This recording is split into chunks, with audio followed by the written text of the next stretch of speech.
Life moves at a silver velocity, a blur of light and sound that requires a steady hand to navigate and a brave heart to survive.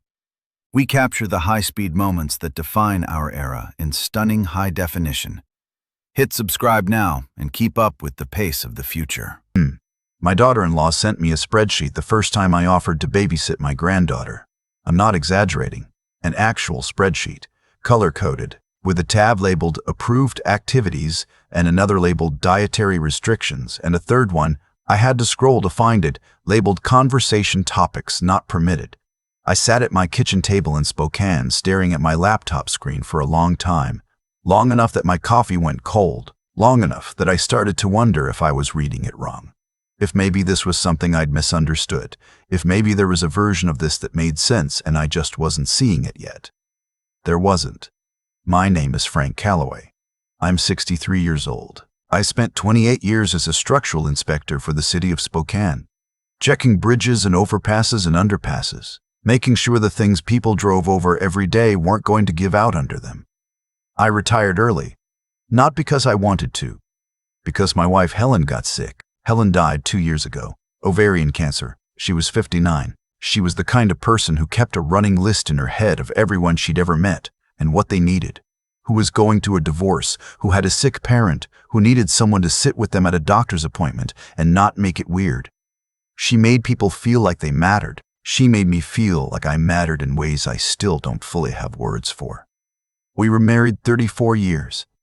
Our son Brett was 37 when she died. He and his wife Claudia had been married 3 years at that point. Their daughter Maisie was 4 months old when Helen passed. Helen held her twice before the end. She used to say Maisie was the best distraction the universe had ever handed her. She meant it. You could see it every time she looked at that baby, the way her whole face reorganized itself around something that didn't hurt. After Helen died, I tried to stay involved without becoming a burden. I knew how to do that, I thought. I called ahead. I didn't drop by uninvited. I drove the 40 minutes from Spokane to Kennewick on Sunday afternoons and sat in their living room and watched Maisie figure out how to be a person. She was learning everything at once that year. Walking and talking, and the concept of doors, and the fact that dogs exist, and that the world contains puddles you're apparently allowed to jump in. It was the best thing I had to look at. But there were signals I didn't read clearly at first. Claudia had always been particular, private. She ran their household the way some people run small corporations, schedules and systems and preferences documented somewhere that I wasn't privy to. I told myself it was just her personality. I told myself she was a new mother, and new mothers are allowed to be protective. I told myself a lot of things that turned out to be true, but also turned out to be convenient. The visits started to shrink around Maisie's first birthday. Sunday afternoons became Sunday evenings, shorter. Then I was told the Sunday visits were too disruptive to nap time, and could we switch to Saturday mornings 2 hours? Please confirm by Thursday. Then I was asked not to bring food because Claudia was managing Maisie's diet carefully, and my contributions complicated her system. Then one Saturday I pulled up, and Claudia met me at the door and told me Maisie was having a hard day and it wasn't a good time. I drove 40 minutes each way for that porch conversation. I mentioned it to Brett. He said Claudia was just protective. He said she meant well. He said, "You know how she is." I did know how she was. What I was slower to understand was that Brett had stopped having his own opinions about it somewhere along the way. Not because he was a bad person. Because it was easier not to. The spreadsheet came about 14 months after Helen died. Claudia sent it to my email on a Tuesday with a subject line that said, "Framework for Maisie's visits, please review." I opened it thinking it was a calendar. It was not a calendar. It was 11 rows and 3 columns under a header that said Visit Guidelines, Paternal Grandfather. Approved Visit Days, Maximum Duration. Food Policy, Gift Pre-Approval Process. Gifts had to be submitted for review at least 72 hours in advance and could be declined without explanation. Conversation restrictions, no discussions of family finances, no references to Maisie's routines or sleep schedule, no questions about Claudia's family. And at the bottom, in a separate cell with a gray background, ongoing adherence to this framework is required for continued regular access. I read that last line 4 times. I called Brett that evening. I asked if he'd seen it. He said yes. I asked if this was something he'd agreed to. He was quiet for a moment, And then he said Claudia felt the boundaries hadn't been clear enough and this was her way of formalizing things. I asked him which boundaries. I had called ahead for every visit. I had followed every informal rule she put in place. I had swallowed more than he knew just to keep the peace. He said she was under a lot of stress. He said she just wanted things to be structured. He said, "Dad, can we not make this into a thing?" I said, "Okay." I said I needed a little time to think it over. I said good night. I sat at the kitchen table where Helen and I used to drink coffee on Sunday mornings. And I thought about Maisie pulling herself up on the edge of the coffee table the first time she stood without holding on to anything. The way she looked around the room like she wanted someone to confirm what had just happened. I was there for that. I want to be clear about that. I was there.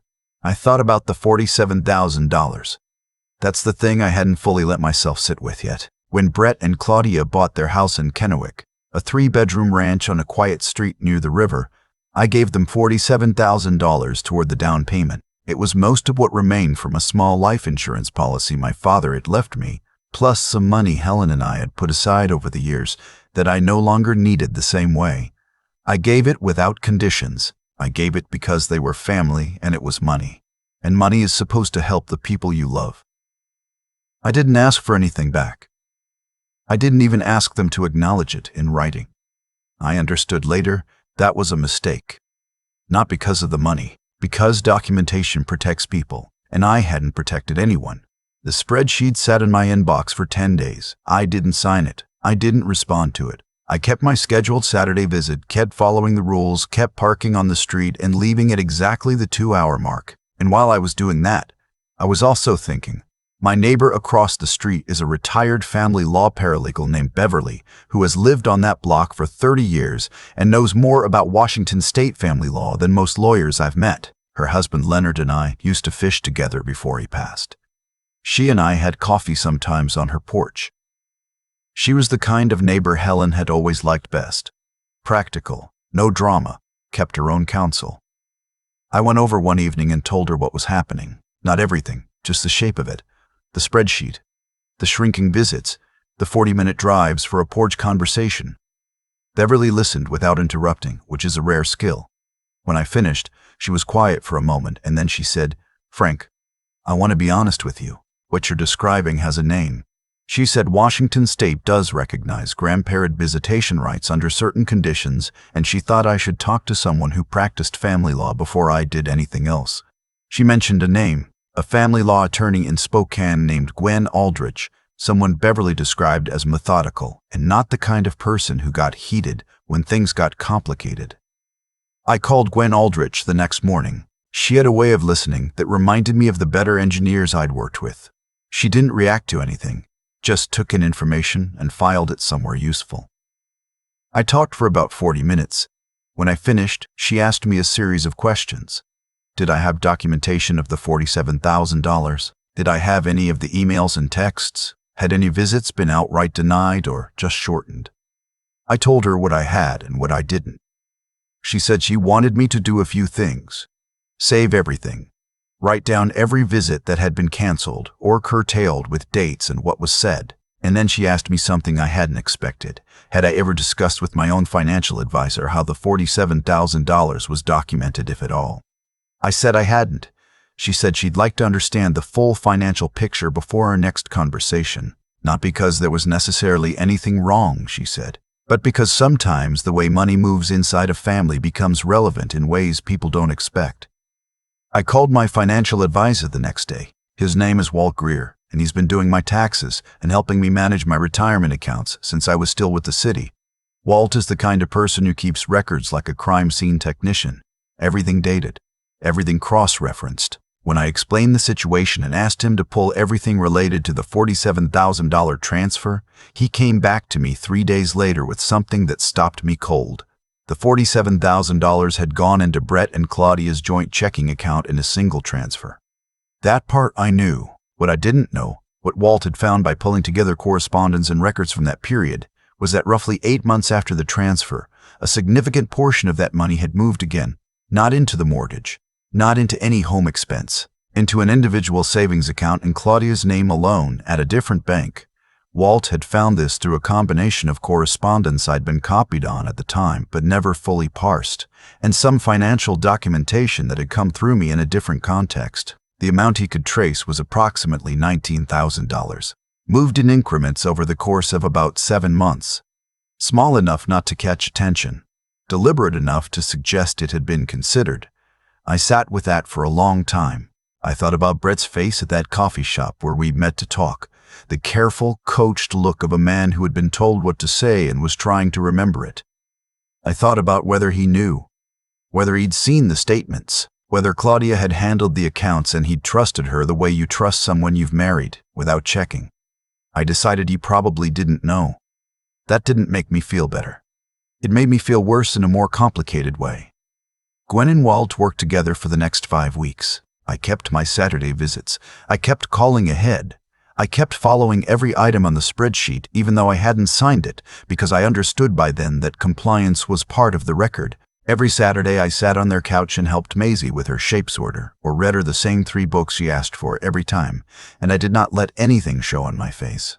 Maisie asked me once during that stretch why I looked tired. She was 2.5 and she asked it with complete sincerity, the way small children ask things, no filter, no agenda, just actual curiosity about the person in front of her. I told her I wasn't tired. I told her I'd just been thinking. She asked about what? I told her about how much I love you. She considered that for a moment with the serious expression she gets sometimes, the one that reminds me of Helen in a way I can't fully explain because Maisie has Claudia's coloring and Brett's nose, but somehow there's something in the way she thinks before she speaks that comes from somewhere else. Then she went back to the shapes order. In the 5th week, Gwen told me we had what we needed. She had prepared a formal demand letter, precise and calm and not designed to escalate anything. The letter addressed 2 things. First, it documented the $47,000 transfer and the subsequent movement of funds into a separate account, framing the original transfer in a way that, given the circumstances and the lack of any written gift agreement, could be treated as a recoverable loan. Second, it formally asserted my rights under Washington state law regarding grandparent visitation, noting the documented pattern of restricted and denied access and indicating my intent to petition the court for a visitation order if access continued to be conditioned on signed agreements or financial arrangements. Walt had attached a clean financial summary, every transfer, every date, the account number, a documented picture of what had happened to approximately $19,000 of money I had given to my son's family in good faith. I put both documents in a manila envelope. I texted Brett and asked if I could come by that Saturday as usual. He said yes. I drove to Kennewick with the envelope on the passenger seat. The drive felt different than usual.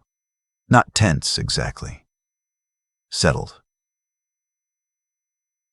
Like something that had been waiting to be resolved for a long time was finally moving toward resolution. Claudia answered the door. She was wearing the same careful expression she always wore when I arrived. Pleasant enough that you couldn't point to anything wrong, controlled enough that you knew something was being managed. Maisie was in the back of the house. I could hear her talking, carrying on a running monologue with her stuffed animals, the way she does when she's working something out. I said I had something for Brett. Claudia started to say something about how this might not be the best time. Brett was out back, she said. Could it wait? I said it would only take a moment. I asked her to get him. Brett came to the door. He saw the envelope. I watched something shift in his face, not recognition exactly, more like the beginning of attention. The kind of look you get when you sense that the next few minutes are going to matter. I handed it to him. He opened it there in the doorway. Claudia came to stand at his shoulder, and Brett read the first page. I watched the color change in his face the way I've watched structures shift under stress, slowly, then all at once. He turned to the second page, then the third, then he looked up at me. Dad, his voice was very quiet. What is this? It's a letter from my attorney, I said, and a financial summary from my advisor. I think you'll want to read both of them carefully, and then I think you'll need to have a conversation with Claudia.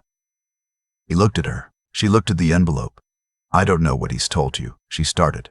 Claudia, I said, the account is documented. The transfers are documented. I wasn't angry. I want to be clear about that.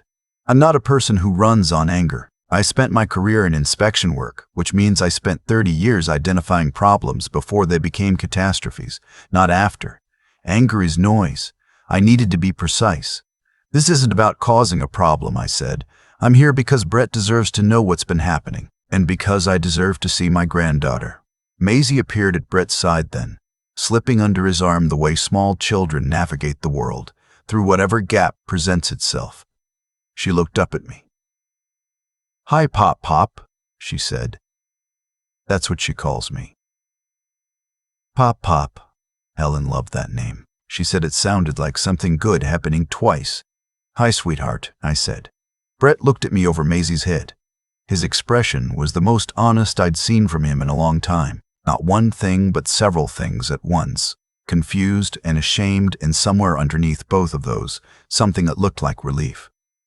The particular relief of a person who has finally been handed the explanation for something that hadn't made sense. "Come inside, Dad," he said. We sat at their kitchen table for close to 2 hours. Claudia at first tried to explain the account. She said it was a household reserve. She said it was for emergencies. She said the funds had been moved for tax purposes, which Walt had already told me was not accurate. But the documentation was very clear, and at a certain point Claudia stopped explaining and just sat with her hands on the table looking at nothing in particular, which is what happens when a person's story runs out. Brett called Gwen the following week. Not to fight, to understand, to figure out what his options were and what the situation actually was, now that he had the full picture. There were a lot of conversations after that. Some I was part of, most I wasn't. I'm not going to summarize Brett's marriage or what he went through in those months, because that's his story, not mine. What I can tell you is that he and Claudia separated 8 months later. Brett stayed in the house. Claudia moved to an apartment near her sister in Pasco. The $19,000 that could be traced was addressed as part of the separation settlement. The portion that couldn't be fully documented, about $6,000, Gwen advised me to let go. Some things cost what they cost, she said. I agreed. What I can also tell you is that Maisie spent last Thanksgiving at my house in Spokane. We made pie together.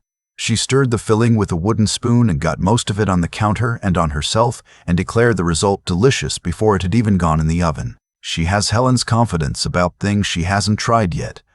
That's the only way I can describe it. She just assumes it's going to be fine, and it usually is. I take her to the park near my house on Saturday mornings now. There's a duck pond she considers her personal territory. She has named 3 of the ducks. The names are Quack, Other Quack, and Margaret. I don't know where Margaret came from. I haven't asked because I like not knowing. If you're watching this and something in this story sounds familiar, I want to say something directly. What happened in my family has a name. It's called financial coercion, and it's more common than most people realize. In families, in marriages, in situations where someone figures out that controlling access to the people you love is a way of controlling you. You give something freely. You give it because you love someone. And then the thing you gave gets turned into leverage. I'm not a confrontational person. I spent my career checking load-bearing structures, and I understand the difference between something that will hold and something that's already failing and just hasn't admitted it yet. I don't rush. I don't escalate unless I need to. But I learned something in the last 2 years that I want to pass on because I didn't know it before. In Washington state, grandparents can petition the court for visitation rights when access to a grandchild is being unreasonably denied. It's not automatic. It requires documentation and a showing that the visitation serves the child's best interest. But the right exists. I didn't know that. Gwen told me. I'm telling you now because you might not know it either. Money given to family should be documented. Not because you don't trust them. Because documentation protects the relationship just as much as it protects you. A simple letter, the date, the amount, whether it's a gift or a loan, both parties signing can change everything if the relationship changes.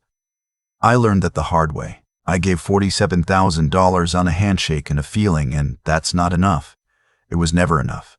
I just didn't know it yet. And if you're watching someone you care about being slowly managed away from the people who love them, a parent being kept at arm's length, a grandparent following a color-coded spreadsheet just to earn 2 hours on a couch, say something. Not in a way that makes everything worse, but say something, because the person on the inside often can't see it from there. They're too busy trying to comply. Helen would have been furious about all of it. In the quiet way she got furious about things that were unfair. She wouldn't have said much. She would have done something precise, and she would have done it without making a production of it. I'd like to think I handled it in a way she would have recognized. Last month, Maisie and I were sitting on my back porch watching the birds at the feeder Helen put up the year before she got sick. Maisie pointed at a small brown bird she'd never seen before and asked me what it was. I told her it was a house finch. She thought about that for a second. "Does it know that?" she asked. I said I wasn't sure. She nodded like that was a perfectly reasonable state of affairs, and we sat there for a while watching it figure out the feeder. Helen would have written that down somewhere. She would have found it in a drawer years later and read it to someone and laughed. I'm keeping it instead. It's mine now. I've thought a lot about what made all of this possible. Not the legal part, not the documents or the attorney or Walt pulling financial records. I mean the part before any of that, the part where I had to decide what kind of person I was going to be when someone I loved was being used against me. The honest answer is that I almost didn't do anything. I almost just kept showing up on Saturdays, kept parking on the street, kept leaving at the 2-hour mark, and told myself that swallowing it was the same thing as keeping the peace. A lot of people do that. I understand why. Conflict feels like it cost, and when you've already lost a lot, when the house is quiet and the coffee goes cold and you're driving 40 minutes each way just to sit on someone else's couch, the idea of making things harder feels like more than you can afford. But there's something I've come to understand about the difference between patience and compliance. Patience is what you practice when you're waiting for something that's worth waiting for. Compliance is what happens when you've stopped asking whether what you're accepting is fair to begin with. I'd convinced myself they were the same thing. They're not even close. What Claudia built, that spreadsheet, those rules, the slow narrowing of every visit, wasn't structure, it was leverage. She had figured out that I would do almost anything not to lose access to Maisie, and she was right about that, and she used it. The $47,000 didn't buy her that leverage. My own love did. I handed it to her without realizing it. Every time I followed a rule I hadn't agreed to, every time I swallowed something unfair and told myself it was fine. What changed things wasn't anger. I want to be clear about that because I think people expect revenge stories to be about anger. Mine wasn't. What changed things was clarity. The moment I sat in Walt's office and saw those transfer records, something that had been blurry for a long time came into focus. Not just what Claudia had done with the money, what she had been doing with the access. The two things were the same operation, run by the same logic: find out what a person loves and make them pay for it. Once I saw that clearly, I knew what I had to do. Not out of anger, out of a very calm understanding that some things cannot be left alone. Not because fighting back feels good, but because walking away from them costs more than you can afford to lose. Maisie was not something I was going to lose quietly. Brett needed to know. That was the core of it. Whatever happened after, whatever decisions he made about his marriage, about Claudia, about his own life, those were his to make. But he could not make them with accurate information if I kept absorbing the situation silently. The envelope wasn't an attack, it was an act of honesty, delivered the only way I knew how to deliver it, methodically, documented, and without drama. The thing I want to say, if any of this sounds familiar to you, is that intelligence without courage doesn't protect you. You can understand exactly what's being done to you and still let it happen if you're not willing to act on what you know. I knew something was wrong long before I called Gwen Aldrich. I knew it when I drove 40 minutes for a porch conversation. I knew it when I read the spreadsheet the first time. What took longer was deciding that knowing was not enough, that I owed it to myself and to Maisie, and honestly to Brett, to do something with what I knew. The house finch is still coming to Helen's feeder. Maisie named it last week. She called it Gerald. I don't know where she gets these names. I'm not going to ask. Some things are better left exactly as they are.